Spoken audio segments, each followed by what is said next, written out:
റോമേഷയുടെ ഏറ്റവും പുതിയൊരു എപ്പിസോഡിലേക്ക് സ്വാഗതം. ഒരു ഇലക്ട്രിക് സ്കൂട്ടറുമായിട്ടാണ് നമ്മളിന്ന് വന്നിരിക്കുന്നത്. ഈ സ്കൂട്ടറിൻ്റെ റിവ്യൂ ആണ്. അപ്പോൾ ഈ സ്കൂട്ടറിന് ഒരു പ്രത്യേകതയുണ്ട്. പരിപൂർണമായിട്ടുള്ളൊരു ഇന്ത്യൻ ബ്രാൻഡാണ് ഈ ഒരു സ്കൂട്ടർ എന്നുള്ളതാണ് ഇതിൻ്റെ ഒരു പ്രത്യേകത. കാരണം നമുക്കറിയാം ഇലക്ട്രിക് സ്കൂട്ടറുകളെക്കുറിച്ച് കൂടുതലായിട്ട് പറയുമ്പോൾ എല്ലാം ചൈനീസാണ്, ഇത് ഉപയോഗിക്കാൻ കൊള്ളില്ല എന്നൊക്കെ പറയുന്ന ഒരുപാട് കാര്യങ്ങൾ നമ്മൾ കേട്ടിട്ടുണ്ട്.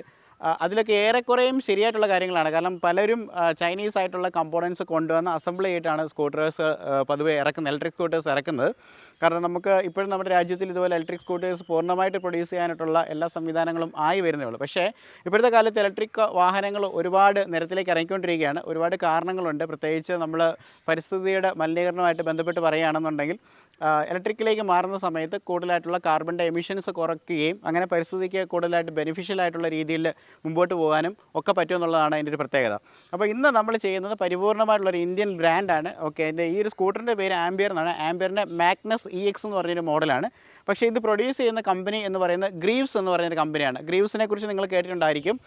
ക്രോംപ്ടൺ ഗ്രീവ്സ് എന്ന് പറയുന്ന ഒരു കമ്പനിയെക്കുറിച്ച് നിങ്ങൾ കേട്ടിട്ടുണ്ടായിരിക്കും. അതിൽ ഗ്രീവ്സ് കോട്ടൺ എന്ന് പറയുന്ന കമ്പനി പ്രൊഡ്യൂസ് ചെയ്യുന്ന ഒരു സ്കൂട്ടറാണ് ആംബിയറിൻ്റെ മാഗ്നസ് EX എന്ന് പറയുന്നത്.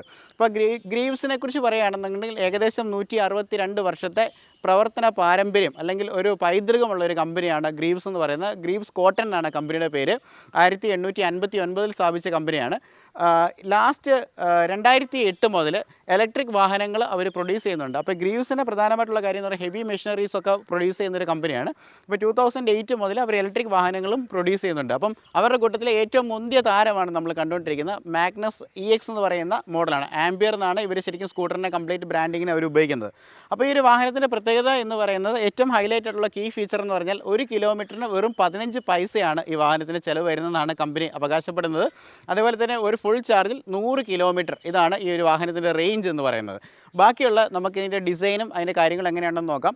പ്രത്യേകിച്ച് നമ്മുടെ ഒരു കാഴ്ചയിലേക്ക് വരുവാണെന്നുണ്ടെങ്കിൽ വളരെ എന്താ പറയുന്നത് നോർമലായിട്ടൊരു ഇലക്ട്രിക് സ്കൂട്ടർ ആണെന്ന് പറയാൻ പാകത്തിലുള്ള ഒരുപാട് വ്യത്യാസങ്ങളൊന്നും തോന്നുന്നില്ല. നോർമലി നമ്മുടെ നാടുകളിലൊക്കെ ലഭിക്കുന്ന നല്ല നമ്മുടെ കൈനറ്റിങ്ങിൻ്റെയും അല്ലെങ്കിൽ ഹോണ്ടയുടെയും ഒക്കെയുള്ള പോലെയുള്ള നീറ്ററായിട്ടുള്ള ഡിസൈനാണ്. നല്ല റിജിഡ് ആയിട്ടുള്ളൊരു ബോഡിയാണ് നമുക്ക് തോന്നുന്നത്. ഫൈബർ ആണെങ്കിൽ പോലും ഫിറ്റ് ആൻഡ് ഫിനിഷ് പൊതുവേ വളരെ നല്ല ഒരു ഫിറ്റ് ആൻഡ് ഫിനിഷ് ഉണ്ട്. പ്രത്യേകിച്ച് നമ്മൾ നോക്കുമ്പോൾ ഇലക്ട്രിക് സ്കൂട്ടറുകൾ പല ചൈനീസ് കമ്പനികൾ ഇറക്കുന്നുണ്ടെങ്കിലും പല കമ്പനികളുടെ വീഡിയോസ് നമ്മുടെ ചാനലിൽ തന്നെയുണ്ട്. പക്ഷേ അതിൻ്റെയൊക്കെ ഫിറ്റ് ആൻഡ് ഫിനിഷിനൊക്കെ പലപ്പോഴും പല പ്രശ്നങ്ങളും കാണാറുണ്ട്.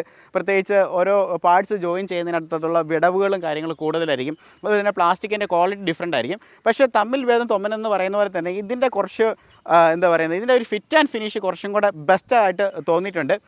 പ്രത്യേകിച്ച് ഇവർക്ക് ഇത്രയും വിശ്വാസ പാരമ്പര്യമുള്ളൊരു കമ്പനി ആയതുകൊണ്ട് തന്നെ അവർ മാർക്കറ്റിലേക്ക് ഇറക്കുന്നൊരു വാഹനം മാക്സിമം നല്ല രീതിയിൽ, അതായത് ഇന്ത്യൻസിന് പറ്റുന്ന രീതിയിലുള്ളൊരു വാഹനം നല്ല സ്റ്റൈലിഷായിട്ട് ഡിസൈൻ ചെയ്യാനായിട്ട് ആംബിയർ അല്ലെങ്കിൽ ഗ്രീവ്സിന് സാധിച്ചിട്ടുണ്ടെന്ന് നമുക്ക് പറയാം.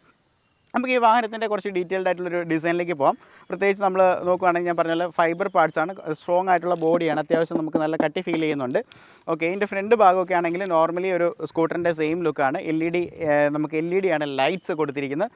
നോർമലായിട്ടുള്ള ഒരു ഡിസൈൻ, നോർമൽ എന്ന് പറയാൻ പറ്റില്ല, ഒരു സ്റ്റൈലിഷ് ആയിട്ടുള്ള ഒരു ഡിസൈൻ തന്നെയാണ്. ഇവിടെ ഒരു ഗാർണിഷിങ് കൊടുത്തിട്ടുണ്ട്, ഒരു ക്രോമിൻ്റെ ഗാർണിഷിങ് കൊടുത്തിട്ടുണ്ട്. കണ്ണാടികൾ നമുക്കിവിടെ കാണാം, നോർമലായിട്ടുള്ളൊരു കണ്ണാടികളാണ്. കണ്ണാടികളൊക്കെ എന്ന് പറഞ്ഞു കഴിഞ്ഞാൽ എന്താ പറയുന്നത്, ഇതൊരു ബഡ്ജറ്റ് റേഞ്ച് വാഹനമാണെന്ന് ആദ്യമേ പറയാം. കാരണം ഇലക്ട്രിക് സ്കൂട്ടേഴ്സ് പല റേഞ്ചിൽ നമുക്ക് കിട്ടും. കാരണം ഏറ്റവും ചീപ്പറായിട്ടുള്ള വാഹനങ്ങൾ 60,000 രൂപ മുതൽ എനിക്ക് തോന്നുന്നു നമ്മുടെ എയ്തർ 450X ആയിരിക്കും ഏറ്റവും കൂടുതൽ എന്താ പറയുന്നത് ഒരു പ്രീമിയം ബ്രാൻഡായിട്ട് കൺസിഡർ ചെയ്യുന്നത്. അതിന് ഏകദേശം 1,30,000 രൂപയോളം വരുമ്പം ഈ ഒരു വാഹനത്തിന് അതിൻ്റെ പകുതി എമൗണ്ടാണ് വരുന്നത്. 71,999 രൂപയാണ് എക്സ്ഷോറൂം പ്രൈസ്. പിന്നെ ഫെയിമിൻ്റെ സബ്സിഡി എല്ലാം ഇതിനകത്ത് വരുന്നുണ്ട്.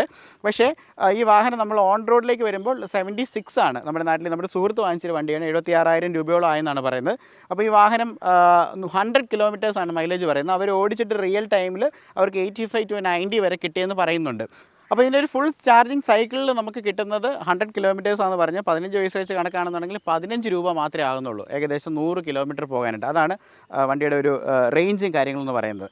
അപ്പോൾ ഈ വാഹനത്തിൻ്റെ കവളുകളിലേക്ക് വരുമ്പോൾ നമുക്ക് പ്രധാനമായിട്ട് നമ്മൾ നോക്കുമ്പോൾ ഇപ്പോഴത്തെ വാഹനങ്ങളെല്ലാം ഒരു എന്താ പറയുന്നത് സ്കൂട്ടേഴ്സിനെല്ലാം DRL ഒരു അഴകാണ്. അപ്പോൾ ഈ ഒരു വാഹനത്തിന് ഒരു DRL കൊടുത്തിട്ടുണ്ട്. ഇവിടെ LED ലൈറ്റ്സിൻ്റെ ഒരു DRL കൊടുത്തിട്ടുണ്ട്. 1 2 3 4 5 6 LED ലൈറ്റ്സ് വരുന്നത്, 2 സ്ട്രിപ്പ് അവിടെ കൊടുത്തിട്ടുണ്ട്. അപ്പോൾ അങ്ങനെ ആ ഫ്രണ്ട് ഭാഗത്ത് ഒരു LED ഒരു ഭംഗി അവിടെ ചെയ്തിട്ടുണ്ട്. അപ്പം ലെഫ്റ്റ് സൈഡിലും റൈറ്റ് സൈഡിലുമായിട്ട് നമുക്കിവിടെ ടേൺ ഇൻഡിക്കേറ്റേഴ്സ് കൊടുത്തിട്ടുണ്ട്. അപ്പം ഇവിടെ ഒരു ഷീൽഡിനകത്താണ് ഇത് കൊടുത്തിരിക്കുന്നത്. ഇതേപോലെ ഫ്രണ്ട് ഭാഗത്ത് കുറച്ച് ഒരു പ്രീമിയംനെസ് നമുക്ക് തോന്നാൻ വേണ്ടി ഒരു ക്രോമിൻ്റെ ഒരു പ്ലേറ്റ് ഇവിടെ കൊടുത്തിട്ടുണ്ട്. അപ്പോൾ ഇതാണ് അതിൻ്റെ ഫ്രണ്ട് ഭാഗത്തുനിന്നുള്ള ഒരു ലുക്ക് എന്ന് പറയുന്നത്. നല്ല ക്യൂട്ടറായിട്ടുള്ള ലുക്കാണ്. അതുപോലെ തന്നെ മഡ് ഗാർഡ്സ് ആണെങ്കിലും ഫൈബറിൻ്റെ മഡ് ഗാർഡ്സ് ആണ് വരുന്നത്. താഴോട്ട് വരുവാണെങ്കിൽ നമുക്ക് ടെലസ്കോപ്പിക് ആയിട്ടുള്ള സസ്പെൻഷൻ നമുക്ക് കാണാനായിട്ട് പറ്റും. ഫ്രണ്ടിൽ നമ്മൾ നോക്കുകയാണെന്നുണ്ടെങ്കിൽ നമുക്ക് ടയേഴ്സ് നോക്കുകയാണെങ്കിൽ 10 ഇഞ്ചിൻ്റെ ടയേഴ്സായിട്ടാണ് ഫ്രണ്ടിൽ വരുന്നത്. ഇതിൻ്റെ അതുപോലെ തന്നെ നമുക്ക് ബ്രേക്സ് ഒക്കെ നമ്മൾ പറയുകയാണെന്നുണ്ടെങ്കിൽ ഇതിനകത്ത് ഫ്രണ്ടിലും ബാക്കിലും ഡ്രം ബ്രേക്കുകൾ തന്നെയാണ് വരുന്നത്. ഞാൻ പറഞ്ഞില്ല, എക്കണോമിക് ആയിട്ടുള്ള വാഹനമാണ്. നമ്മൾ കൂടിയ വാഹനങ്ങളിലേക്കൊക്കെ നമ്മൾ വരുവാണെന്നുണ്ടെങ്കിൽ നമ്മൾ ഫ്രണ്ടിൽ ഡിസ്ക് ബ്രേക്ക് കാണാറുണ്ട്. എങ്കിൽ പോലും ഇതിൻ്റെ ഫ്രണ്ടിലെയും ബാക്കിലെയും ബ്രേക്സ് തമ്മിൽ നമ്മൾ ഈ ഹോണ്ടയുടെ ഒക്കെ സിസ്റ്റം പോലെ ഒരു കോംബി ബ്രേക്കിംഗ് പോലത്തെ ഒരു ബ്രേക്കിംഗ് ആണ് ഉപയോഗിക്കുന്നത്. രണ്ടും ഡിസ്ട്രിബ്യൂട്ട് ചെയ്ത് ഈക്വലിയാണ്, അതായത് വണ്ടി സ്കിഡ് ആകാതെയുള്ള ബ്രേക്കിംഗ് സംവിധാനങ്ങളാണ് വാഹനത്തിന് ഉപയോഗിക്കുന്നത്. അപ്പോൾ നമ്മൾ ഈ വാഹനത്തിൻ്റെ സൈഡിലെ കാഴ്ചകളിലേക്ക് പോകുന്നതിന് മുമ്പായിട്ട് അതിൻ്റെ ലൈസൻസ് പ്ലേറ്റ് നിങ്ങൾ ശ്രദ്ധിച്ച് കഴിഞ്ഞാൽ പച്ച കളറിലാണ് ഉള്ളത്. അപ്പോൾ ഇന്ത്യയിൽ ഇലക്ട്രിക് വാഹനങ്ങളുടെ നമ്പർ പ്ലേറ്റ്സ് ഗ്രീൻ കളറിലാണ് വരുന്നത്. അപ്പം സാധാരണ നമ്മൾ കേട്ടിട്ടുണ്ട് ഇലക്ട്രിക് വാഹനങ്ങളെ സംബന്ധിച്ച് പോകുമ്പോൾ റോഡ് ടാക്സും ഇൻഷുറൻസും അങ്ങനെയൊന്നും വേണ്ട എന്ന് പറഞ്ഞിട്ടുണ്ട്. പക്ഷേ ഈ ഒരു വാഹനത്തിന് റോഡ് ടാക്സും ഇൻഷുറൻസും അതുപോലെ തന്നെ ഹെൽമെറ്റും ഒക്കെ നിർബന്ധമാണ്. അതിൻ്റെ കാരണം എന്താണെന്ന് ചോദിച്ചാൽ 25 കിലോമീറ്ററിൻ്റെ താഴോട്ട് സ്പീഡ് അറ്റൈൻ ചെയ്യുന്ന വാഹനങ്ങളാണെന്നുണ്ടെങ്കിൽ ഇതിനൊന്നും ആവശ്യമില്ല. പക്ഷേ ഈ ഒരു വാഹനം 55 കിലോമീറ്ററാണ് ഇതിൻ്റെ ടോപ്പ് സ്പീഡ് എന്ന് പറയുന്നത്. 0 to 55 എന്ന് പറയുന്നത് 5 സെക്കൻഡിൽ കവർ ചെയ്യുമെന്നാണ് കമ്പനി അവകാശപ്പെടുന്നത്. അപ്പോൾ അതുകൊണ്ട് തന്നെ ഈ വാഹനത്തിന് ഈ പറഞ്ഞ കാര്യങ്ങളൊക്കെയും ആവശ്യമുണ്ട് എന്നുള്ളതാണ് പറയുന്നത്. നമ്മൾ ഈ സൈഡിലേക്ക് വരുവാണെന്നുണ്ടെങ്കിൽ നമുക്കിവിടെ ഇലക്ട്രിക് എന്ന് പറഞ്ഞൊരു ബാഡ്ജിങ് നമുക്കിവിടെ കാണാം. അത് ശരിക്കും പറഞ്ഞു കഴിഞ്ഞാൽ ബാഡ്ജിങ് എന്ന് പറയാനില്ല, ഒരു സ്റ്റിക്കറാണ് ആക്ച്വലി. ഇലക്ട്രിക് എന്ന് പറഞ്ഞൊരു സ്റ്റിക്കർ അതിൽ ഒട്ടിച്ച് ചേർത്തിട്ടുണ്ട്. പിന്നെ ഇതിൻ്റെ ഒരു ലെഗ് ഏരിയയൊക്കെ നമ്മൾ പറയുകയാണെങ്കിൽ അത്യാവശ്യം കുറച്ച് ലെഗ് ഏരിയ ഉണ്ട് എന്ന് തന്നെ പറയാം. കാരണം നമ്മൾ ഇരുന്ന് കഴിയുമ്പോൾ അത്യാവശ്യം നമുക്ക് ഒരു ലെഗ് സ്പേസ് ഉണ്ട്. 5.6 ആയിട്ടുള്ള എനിക്ക് അത്യാവശ്യം നല്ല ഒരു ലെഗ് ഏരിയ നമുക്കിവിടെ ഫീൽ ചെയ്യുന്നുണ്ട്. പിന്നെ നമ്മൾ സീറ്റ്സ് ഒക്കെ ആണെങ്കിലും നല്ല കംഫർട്ടബിളാണ്. പ്രത്യേകിച്ച് ഇതിൻ്റെ ഒരു റെസിൻ സീറ്റ്സ് എന്ന് പറഞ്ഞാൽ അതിൻ്റെ സ്റ്റിച്ചും ഒക്കെ നല്ല നീറ്റ് ആൻഡ് കൂൾ ആയിട്ടുള്ളൊരു ഡിസൈനിലാണ് ചെയ്തിരിക്കുന്നത്. പിന്നെ മെയിനായിട്ട് മാഗ്നസ് EX എന്ന് പറയുന്ന ബാഡ്ജിങ്, ഈ വാഹനം മാഗ്നസ് ആണ്. മാഗ്നസ് ആംബിയറിൻ്റെ തന്നെ മാഗ്നസ് EX ആണ്. EXൻ്റെ ബാഡ്ജിങ് കാണാം. ഇതുപോലെ നമുക്ക് ഫുഡ് സ്റ്റെപ്പ് നമുക്കിവിടെ കാണാനായിട്ട് പറ്റും. അതും ഒരു അലുമിനിയം ഫിനിഷിലുള്ള ഒരു ഫുഡ് സ്റ്റെപ്പാണ്. പിന്നെ താഴോട്ട് വരുവാണെന്നുണ്ടെങ്കിൽ മെയിനായിട്ടുള്ളൊരു ഘടകം എന്ന് പറയുന്നത് ശരിക്കും പറഞ്ഞാൽ ഇതിൻ്റെ ഹബ് മോട്ടറാണ്. അപ്പം 1200 വാട്ട്സിൻ്റെ 1200 1200 വാട്ട്സിൻ്റെ ഹബ് മോട്ടറാണ് വാഹനത്തിനകത്ത് കൊടുത്തിരിക്കുന്നത്. ബാറ്ററിയുടെ റേറ്റിംഗ്സ് ഞാനിത് ഓപ്പൺ ചെയ്യുന്ന സമയത്ത് കാണിക്കാനായിട്ട് ഇവിടെ ഒരു ഷീൽഡും കാര്യങ്ങളൊക്കെ ഓൾറെഡി കൊടുത്തിട്ടുണ്ട് ഈ ഒരു ഹബ് മോട്ടറിൻ്റെ ഭാഗത്ത്. അതുപോലെ ഇതിൻ്റെ ബാക്കിലെ സസ്പെൻഷൻ വരുവാണെന്നുണ്ടെങ്കിൽ കോയിൽ സ്പ്രിംഗ് ആണ് വരുന്നത്. ഫ്രണ്ടിൽ വരുന്ന സസ്പെൻഷൻ ടെലസ്കോപ്പിക് ആയിട്ടുള്ള നമ്മുടെ സസ്പെൻഷൻ വരുമ്പോൾ ഇവിടെ ബാക്കിൽ കോയിൽ സ്പ്രിംഗ് ആണ് വരുന്നത്. പിന്നെ നമ്മുടെ താഴെ നോക്കുകയാണെങ്കിൽ ഇവിടെ ഒരു കമ്പാർട്ട്മെൻറ്റ് കാണാൻ പറ്റും. അത് ശരിക്കും പറഞ്ഞാൽ ബാറ്ററിയുടെ കമ്പാർട്ട്മെൻ്റ് ആണ്. സീറ്റിനകത്ത് നിന്നാണ് ഇത് ആക്സസ് ചെയ്യുന്നത്. നമ്മളത് നോക്കുന്ന സമയത്ത് ആ സീറ്റ് ഓപ്പൺ ചെയ്യുന്ന സമയത്ത് കാണിക്കാം. ബാക്കിലേക്ക് വരുന്ന സമയത്ത് നമുക്കിവിടെ ടൈൽ ലാംപ്സ് കാണാനായിട്ട് പറ്റും. വളരെ മനോഹരമായിട്ടുള്ള ടൈൽ ലാംപ്സ് ആണ്. അത്യാവശ്യം നല്ല വലിപ്പമുള്ള ടൈൽ ലാംപ്സ് ആയിട്ടാണ് കൊടുത്തിരിക്കുന്നത്. രണ്ട് വശത്തും ഇൻഡിക്കേറ്റേഴ്സ് കൊടുത്തിട്ടുണ്ട്. ഇവിടെ നല്ല റെഡ് കളറിലുള്ള ആ ഒരു ബാക്ക് ലൈറ്റ് അവിടെ പ്രൊവൈഡ് ചെയ്തിട്ടുണ്ട്. ബ്രേക്ക് ലൈറ്റ് എന്ന് പറയുന്ന സംഭവം അവിടെ പ്രൊവൈഡ് ചെയ്തിട്ടുണ്ട്. താഴെ ഇവിടെ റിഫ്ലക്ടർ ചെറുതായിട്ട് കൊടുത്തിട്ടുണ്ട്.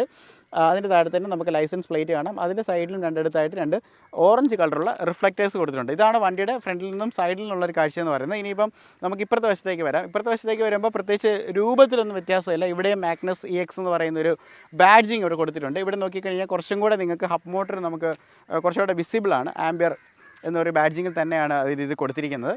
1200 വാട്ട്സ് ആണെന്ന് ഞാൻ പറഞ്ഞല്ലോ. അപ്പം നമുക്ക് ഇതിൻ്റെ ഒരു സൈഡും അല്ലെങ്കിൽ ഒരു ലുക്ക് വൈസ് ആയിട്ടുള്ള എല്ലാ കാഴ്ചകളും നിങ്ങൾക്ക് കണ്ടെന്ന് മനസ്സിലായെന്ന് തോന്നുന്നു. നമുക്കിനി ഇതിൻ്റെ സീറ്റ്സ് ഒന്ന് ഓപ്പൺ ചെയ്ത് നോക്കാം. നമുക്ക് ഹെൽമെറ്റ് വെക്കാൻ സ്പേസ് ഉണ്ടോ, അല്ലെങ്കിൽ ബാറ്ററിയുടെ കമ്പാർട്ട്മെൻറ്റ് എങ്ങനെ അക്സസിബിൾ എന്നൊക്കെ നമുക്ക് നോക്കാം. അതിന് മുമ്പായിട്ട് നമുക്ക് താക്കോൽ ഒന്ന് പരിചയപ്പെടാം. ഇതൊരു സ്മാർട്ടായിട്ടുള്ള ഒരു കീ ആണ്. അത്യാവശ്യം നമുക്ക് കുറേ ഫീച്ചേഴ്സ് ഉണ്ട്. നമുക്ക് വാഹനം ലോക്ക് ചെയ്യാം, അൺലോക്ക് ചെയ്യാം. ഇനിയിപ്പം നമുക്ക് കീലെസ് ആയിട്ട് വാഹനം ഓൺ ആക്കണം എന്നുണ്ടെങ്കിൽ അതിനൊരു സ്വിച്ച് ഉണ്ട്. ഡബിൾ ക്ലിക്ക് ചെയ്ത് കഴിഞ്ഞാൽ വാഹനം ഓൺ ആകും.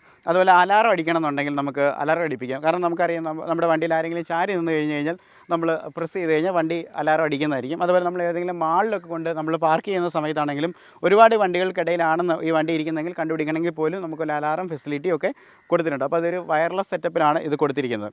അപ്പോൾ നമുക്കിത് ഇതിൻ്റെ ഒരു എന്താ പറയുന്നത്, ഈ സീറ്റ് കവർ നമുക്കൊന്ന് ഓപ്പൺ ചെയ്ത് നോക്കാം. അപ്പോൾ നമുക്ക് ഇതിൻ്റെ സീറ്റ് കമ്പാർട്ട്മെൻറ്റ് ഓപ്പൺ ചെയ്യാം. താക്കോൽ ഇവിടെ നമ്മൾ തിരിച്ചാൽ മതിയാവും. തിരിച്ച് കഴിഞ്ഞാൽ നമുക്ക് ഇവിടെ ലൊക്കേറ്റ് വരും.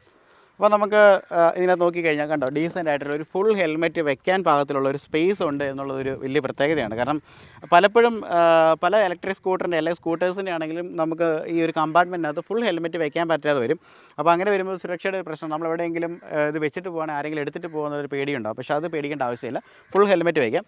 പിന്നെ അത്യാവശ്യം നല്ലൊരു ഏരിയ ഉണ്ട്, നമുക്ക് കുറേ സാധനങ്ങളൊക്കെ വെക്കാൻ പറ്റുന്ന ഒരു ഏരിയ ഉണ്ട്. ഏറ്റവും അട്രാക്റ്റീവായിട്ട് തോന്നിയൊരു കാര്യം എന്ന് പറഞ്ഞാൽ ഇവിടെ ഒരു അത്യാവശ്യം നല്ലൊരു LED ലൈറ്റ് കൊടുത്തിട്ടുണ്ട്. അപ്പോൾ രാത്രിയൊക്കെ ആണെങ്കിൽ എന്തെങ്കിലും എന്തെങ്കിലും സാധനങ്ങൾ വെക്കാനാണെങ്കിലും ഇതിനകത്ത് നമുക്ക് എന്താ പറയുന്നത് ഈസി ആയിട്ടുള്ള ഒരു അക്സസിബിലിറ്റിക്ക് വേണ്ടി ഒരു ലൈറ്റ്സ് കൊടുത്തിട്ടുണ്ട്. അപ്പോൾ ഇതാണ് ഈ ഒരു ഏരിയയുടെ കുറിച്ച് പറയാനുള്ളത്. അപ്പോൾ ഇനിയിപ്പം അതിൻ്റെ ഒരു ബാറ്ററി കമ്പാർട്ട്മെൻറ്റ്, അതായത് സീറ്റിൻ്റെ അകത്ത് ഈ ഒരു ഏരിയ നിന്നാണ് ആക്സസ് ചെയ്യുന്നത്. നമുക്കിവിടെ ഒരു ചെറിയൊരു താക്കോലുണ്ട്. അപ്പോൾ ഈ താക്കോൽ നമ്മൾ അഴിച്ച് കഴിഞ്ഞാൽ നമുക്കിങ്ങനെ ഒരു പ്ലേറ്റ് നമുക്ക് ഊരിയെടുക്കാനായിട്ട് പറ്റും. അപ്പോൾ നമുക്ക് ഇതിൻ്റെ ബാറ്ററി ഇവിടെ കാണാം. അപ്പോൾ ബാറ്ററിയുടെ ഒരു പ്രത്യേകത എന്ന് പറയുന്നത്, ഒന്നാമത് ഇത് ലിഥിയം അയൺ ബാറ്ററിയാണ്. അപ്പോൾ അതുപോലെ തന്നെ 60 വാട്ട് 38 എച്ചിൻ്റെ ബാറ്ററിയാണ് വാഹനത്തിന് കൊടുത്തിരിക്കുന്നത്. 6 മണിക്കൂർ കണ്ടിന്യൂസ് ചാർജ് ചെയ്ത് കഴിഞ്ഞാൽ അതിൻ്റെ ഫുൾ ചാർജിങ് സൈക്കിളായി അതിൽ 100 കിലോമീറ്ററാണ് പറയുന്നത്. ഏറ്റവും വലിയൊരു പ്രത്യേകത എന്ന് പറയുന്നത് ബാറ്ററി നമുക്ക് അഴിച്ചെടുക്കാൻ പറ്റും. കണ്ട ഈ 2 നോബുകൾ നമ്മൾ തിരിച്ചു കഴിഞ്ഞാൽ ബാറ്ററി നമുക്ക് അഴിച്ചെടുക്കാം.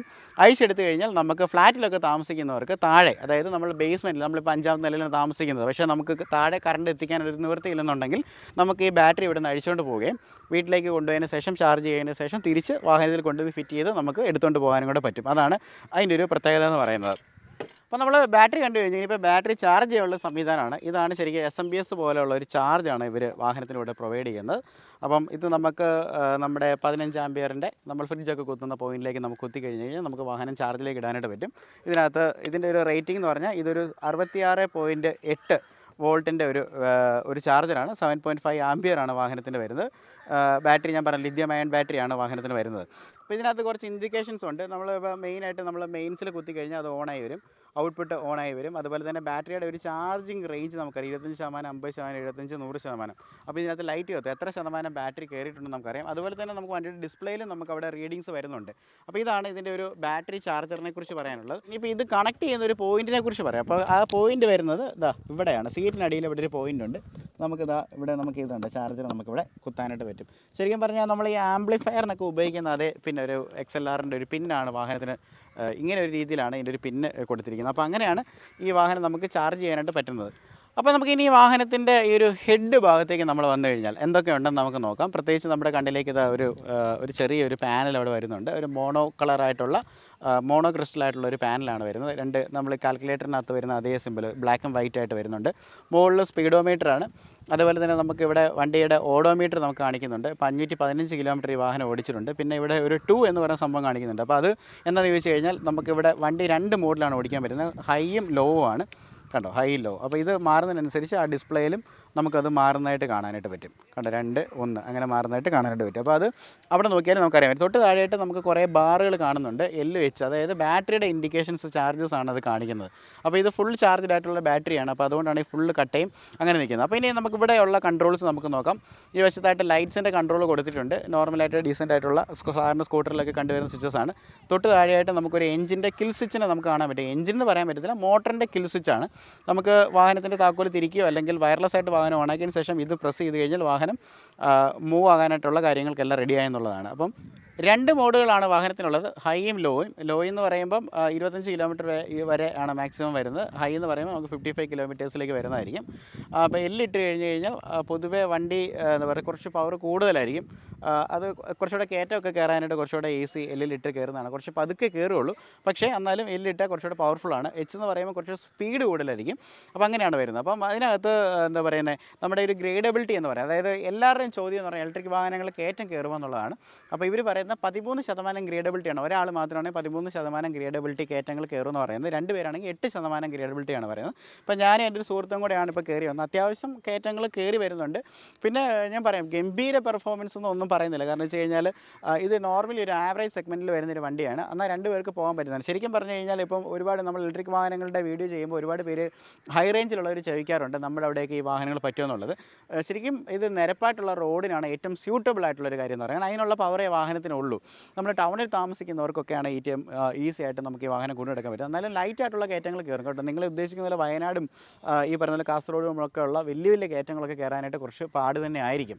ഓക്കെ, എന്നാലും നമുക്ക് ഇത് ബേസിക്കലി ഇത് ആരെ ഉദ്ദേശിച്ചാണ് ഈ വാഹനം ഇറക്കിയിരിക്കുന്നതെന്ന് ചോദിച്ചു കഴിഞ്ഞാൽ, സ്ഥിരം നമ്മളിപ്പം എല്ലാ ദിവസവും രാവിലെ ജോലിക്ക് പോകുന്നവരുണ്ടല്ലോ. അപ്പം നമ്മൾ ജോലിക്ക് പോകുന്ന സമയത്ത് ചെറിയ ദൂരമേ പോകാനുള്ളൂ. അങ്ങനെയുള്ള സമയത്താണെന്നുണ്ടെങ്കിൽ നമ്മൾ പെട്രോൾ അടിക്കാനായിട്ട് ഉള്ള പൈസ ഒന്നും നമുക്ക് ചിലവില്ല. 15 പൈസ കിലോമീറ്റർ എന്ന നിലയിൽ നമുക്ക് പോയി വരാൻ പറ്റുന്ന ഈസി കമ്മ്യൂട്ടിനുള്ളൊരു വാഹനമാണ് ഈ ആംബിയറിൻ്റെ ഈ ഒരു മാഗ്നസ് EX എന്ന് പറയുന്നത്. പിന്നെ ഈ ഒരു വശത്തേക്ക് വരുവാണെന്നുണ്ടെങ്കിൽ ലൈറ്റ്സ് നമുക്ക് കൺട്രോൾ ചെയ്യാനായിട്ട് പറ്റും. ഹൈ ബീമും ലോ ബീമുമാണ്. തൊട്ട് താഴെയായിട്ട് നമുക്കൊരു ഹോൺ കാണാനായിട്ട് പറ്റും. ലെഫ്റ്റ് സൈഡും റൈറ്റ് സൈഡും ഒരു ഇൻഡിക്കേറ്റേഴ്സ് അവിടെ പ്രൊവൈഡ് ചെയ്തിട്ടുണ്ട്. അപ്പം ഇതാണ് ഈ ഒരു ഹെഡ് ഭാഗത്തുള്ളത്. പിന്നെ താഴോട്ട് വരുവാണെന്നുണ്ടെങ്കിൽ എന്തൊക്കെയുണ്ടെന്ന് നമുക്ക് നോക്കാം. ഇവിടെ നമുക്ക് എന്തെങ്കിലുമൊക്കെ ഹാങ് ചെയ്യാനുള്ള ഒരു എന്താ പറയുന്നത് ഒരു കൊളുത്ത് അവിടെ കൊടുത്തിട്ടുണ്ടെന്ന് നമുക്ക് പറയാം. അതുപോലെ ഇവിടെ ഒരു സ്റ്റോറേജ് സ്പേസ് ഉണ്ട്. അത്യാവശ്യം എന്തെങ്കിലും ചെറിയ സാധനങ്ങളൊക്കെ ഇടാൻ പറ്റിയ ഒരു സ്റ്റോറേജ് സ്പേസും വാഹനത്തിന് കൊടുത്തിട്ടുണ്ട്. ഇതാണ് ഫ്രണ്ടിൽ നിന്നുള്ളൊരു ഒരു കാഴ്ച എന്ന് പറയുന്നത് കഴിഞ്ഞാൽ. ഇനി നമുക്കൊരു മൊത്തത്തിൽ നമ്മൾ വാഹനത്തെക്കുറിച്ച് നമ്മൾ ഏറെക്കുറെ എല്ലാ കാര്യങ്ങളും പറഞ്ഞു, വിലയും കാര്യങ്ങളൊക്കെ നമ്മൾ പറഞ്ഞു, വാഹനത്തിൻ്റെ മൈലേജും റേഞ്ചും ഒക്കെ പറഞ്ഞു. അതുപോലെ തന്നെ ഇവർക്ക് ഹോല എന്ന് പറയുന്ന ഒരു കണക്ടിവിറ്റി ഫീച്ചേഴ്സ് ഉണ്ട്. അപ്പോൾ ഈ വാഹനം മേടിച്ച് കഴിഞ്ഞാൽ ഹോല എന്ന് പറയുന്ന നെറ്റ്വർക്കിലേക്ക് ആഡ് ചെയ്യും. അപ്പം ഇന്ത്യയിലുള്ള എല്ലാ ആംബിയർ സ്കൂട്ടറിൽ വാങ്ങിച്ചിരിക്കുന്ന ആൾക്കാരുമായിട്ടുള്ളൊരു കണക്ഷനും ചെയ്യാനായിട്ട് പറ്റുമെന്നുള്ളതാണ് ഇവർ പറയുന്നത്. അപ്പം അത്യാവശ്യം ഇന്ന് ഈ വാഹനത്തിനെ കുറിച്ചുള്ള എല്ലാ വിവരങ്ങളും അറിഞ്ഞിട്ടുണ്ട്. ഇതൊരു സുഹൃത്തിൻ്റെ വണ്ടിയാണ്. അപ്പം എന്താ പറയുന്നത്, ഇതിൻ്റെ ഡീലേഴ്സ്, ഗ്രീസിൻ്റെ ഡീലേഴ്സ് എല്ലാ ജില്ലകളിലും ഉണ്ടെന്നാണ് പറയപ്പെടുന്നത്. ആക്ച്വലി നമ്മൾ ഷോറൂമിൽ നിന്ന് എടുക്കാത്തൊരു വണ്ടിയാണ്, ഫ്രണ്ടിൻ്റെ വണ്ടി ആയതുകൊണ്ട് ഞാൻ നമ്പേഴ്സ് ഒന്നും പ്രൊവൈഡ് ചെയ്യുന്നില്ല. പക്ഷേ നിങ്ങൾക്ക് നിയറസ്റ്റ് ആയിട്ടുള്ള ഗ്രീവ്സിൻ്റെ ഷോറൂമിൽ പോയി കഴിഞ്ഞാൽ നിങ്ങൾക്ക് ഇതിൻ്റെ കൂടുതൽ ഡീറ്റെയിൽസും കാര്യങ്ങളൊക്കെ നിങ്ങൾക്ക് കിട്ടുന്നതായിരിക്കും. അപ്പം പിന്നെ വാഹനത്തെക്കുറിച്ച് പറയുകയാണെങ്കിൽ 3 വർഷത്തെ വാറണ്ടി ഉണ്ട്. വേണമെങ്കിൽ 2 വർഷത്തെ എക്സ്റ്റൻഡഡ് വാറണ്ടിയും കൂടെ എടുക്കാനായിട്ട് പറ്റും എന്നുള്ളത് ഇതിൻ്റെ ഒരു പ്രത്യേകതയാണ്. അപ്പം നിങ്ങൾക്ക് എന്തെങ്കിലും സംശയങ്ങളുണ്ടെന്നുണ്ടെങ്കിൽ, ഞാൻ പറയാൻ വിട്ടുപോയ എന്തെങ്കിലും കാര്യങ്ങളുണ്ടെങ്കിൽ നിങ്ങൾ ഓർപ്പിക്കുക. എനിക്കറിയാവുന്ന നിങ്ങൾക്ക് കമൻസ് ആയിട്ട് ഞാൻ താഴെ തരുന്നതായിരിക്കും. അപ്പോൾ ഇന്നത്തെ വീഡിയോ നിങ്ങൾക്ക് ഇഷ്ടപ്പെട്ടെന്ന് വിചാരിക്കുന്നു. So this is Robin signing off from Rob my show.